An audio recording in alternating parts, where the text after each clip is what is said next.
జార్ఖండ్ సరండ అటవీ ప్రాంతంలో భారీ ఎన్కౌంటర్ జరిగింది. భద్రతా బలగాల కాల్పుల్లో 15 మంది మావోయిస్టులు మృతి చెందారు. మృతుల్లో సెంట్రల్ కమిటీ సభ్యుడు పతిరామ్ మాంఝీ ఉన్నారు. ఇక పతిరామ్ మాంఝీపై 5 కోట్ల రూపాయల రివార్డు ఉంది. మృతుల్లో మావోయిస్టు పాలిట్ బ్యూరో మెంబర్ అనల్దా కూడా ఉన్నట్లుగా తెలుస్తోంది. అనల్దాపై ₹1 కోటి పైగా రివార్డు ఉన్నట్లుగా సమాచారం. దీనిపై మరిన్ని అప్డేట్స్ మా కరెస్పాండెంట్ సతీష్ అందిస్తారు. సతీష్, మరొక కీలకమైనటువంటి ఎన్కౌంటర్ జరిగింది. కీలక నేతలు కూడా ఇందులో మరణించినట్లుగా తెలుస్తోంది. అప్డేట్స్ ఏంటి? ముఖ్యంగా జార్ఖండ్ రాష్ట్రంలో సరంద అటవీ ప్రాంతంలో జరిగిన భారీ ఎన్కౌంటర్లకు సంబంధించి పెద్ద ఎత్తున భారీ ప్రాణ నష్టం అయితే జరిగింది. భద్రతా బలగాలు అలాగే మావోయిస్టులకు జరిగినటువంటి ఎదురుకాల్పుల్లో దాదాపు 15 మంది మావోయిస్టులు మరణించినట్టు తెలుస్తా ఉంది. దీనికి సంబంధించి మావోయిస్ట్ పార్టీకి చెందినటువంటి అత్యున్నత స్థాయి నేతలు కూడా ఉన్నారు. దాంట్లో పతిరామ్ మంగి ఆయన మావోయిస్ట్ సెంట్రల్ కమిటీ మెంబర్ సభ్యుడిగా వ్యవహరిస్తున్నాడు. ప్రభుత్వం ఆయన పైన దాదాపు 5 కోట్ల రివార్డు కూడా ఉంది. సో ఆయనతో పాటు అనల్ దాదా కూడా ఉన్నాడు. ఈయన మావోయిస్టు పోలిట్ బ్యూరో సభ్యుడిగా ఉన్నాడు. ఈయన పైన కూడా ₹1 కోటి రివార్డు కూడా ఉంది.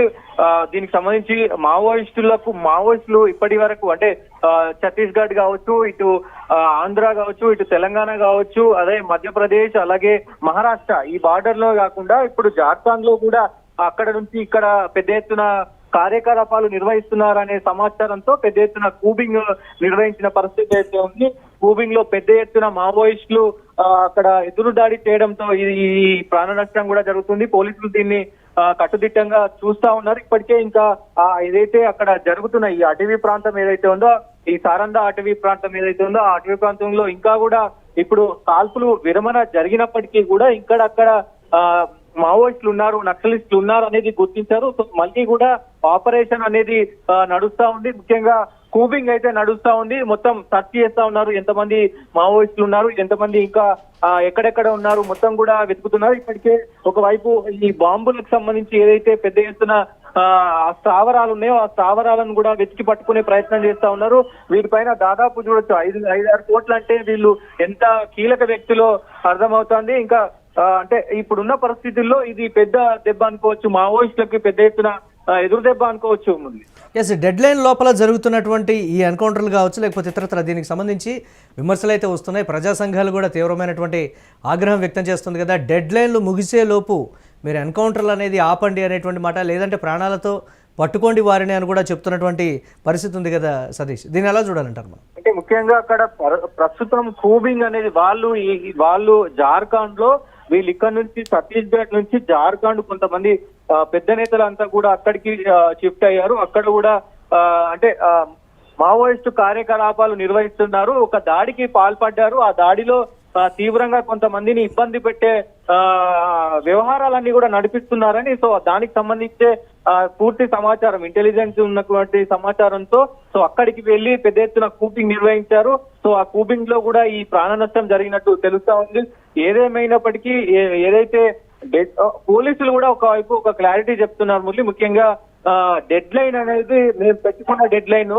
సో దాని తర్వాత కూడా ఏదైతే మీరు ఒకవేళ లొంగిపోవాలనుకుంటే లొంగిపోవచ్చు. ప్రాణ నష్టానికి మేము బాధ్యత ఇస్తాము. మేము ప్రాణాలు తీయాలనుకుంటే ఎంతో మంది ప్రాణాలు తీసే విధంగా చేయొచ్చుగా. ప్రజాస్వామ్య దేశంలో అలాంటిది ఉండదు. ముఖ్యంగా ప్రజాస్వామ్యాన్ని మేము కాపాడే వాళ్ళం కాబట్టి ప్రజాస్వామ్యం కూని చేయమంటూ కూడా ఇప్పటికే పోలీసులు చెప్తా ఉన్నారు. దీనికి సంబంధించి వాళ్ళు మేము పట్టుకోవడానికి వెళ్ళినప్పుడు ఎదురు దాడి చేస్తేనే మేము కొన్ని తప్పని పరిస్థితుల్లో సిచ్యువేషన్ చేదారినప్పుడు మాత్రమే మళ్ళీ మేము ఎదురు దాడి చేయాల్సిన పరిస్థితి వస్తుంది అని అయితే అక్కడ పోలీసులు చెప్తున్న పరిస్థితులు అయితే ఉన్నాయి. Right, thanks for updates Satish. ఇక జార్ఖండ్ సరండ అటవీ ప్రాంతంలో భారీ ఎన్కౌంటర్ జరిగినటువంటి బ్రేక్ న్యూస్ చూస్తున్నాం. భద్రతా బలగాల కాల్పులో 15 మంది మావోయిస్టులు మరణించారు. మృతుల్లో సెంట్రల్ కమిటీ సభ్యుడు పతిరామ్ మాంఝీ కూడా ఉన్నట్లు తెలుస్తోంది. పతిరామ్ మాంఝీపై ₹5 కోట్ల రివార్డు ఉంది. మృతుల్లో మావోయిస్టు పాలిట్ బ్యూరో మెంబర్ అనల్దా కూడా ఉన్నట్లుగా సమాచారం. ఇక అనల్దాపై ₹1 కోటి రివార్డు అయితే ఉంది.